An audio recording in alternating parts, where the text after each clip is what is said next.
कसम कहतानी सनम करीले तोहरा से प्यार हो, करीले तोहरा से प्यार हो। झूठो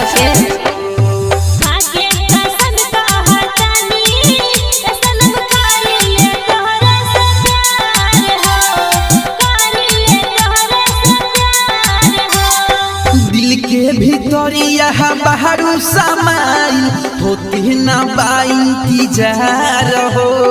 खाके कसम कहतानी सनम करीले तोहरे से प्यार हो, करीले तोहरे से प्यार हो।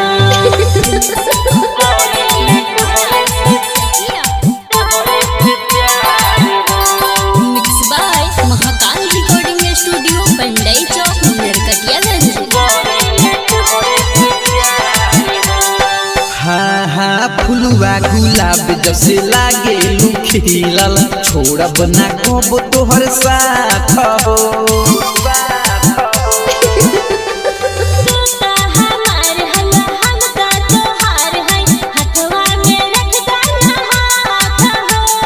जानू से ज्यादा जानी ले तोहके धकेला दिलवा हमारा हो।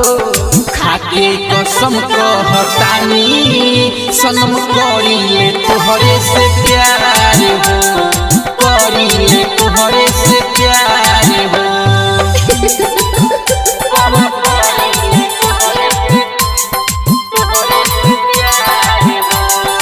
Mix by Mahakal recording studio Pandai Chowk Narkatiaganj.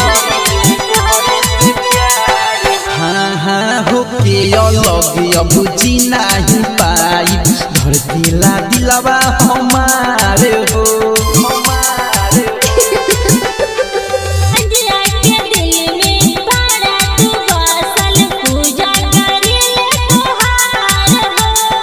Rajan ढेला धर्म धमाका जुड़ल बानिया के तार हो। खाके कसम कहतानी सनम करीले तोहरे से प्यार हो, करीले तोहरे से प्यार हो। खाके कसम कहतानी सनम करीले तोहरे से प्यार हो, करीले तोहरे से प्यार हो। दिल के भीतरिया बाहरु समाई होती ना इंतजार हो।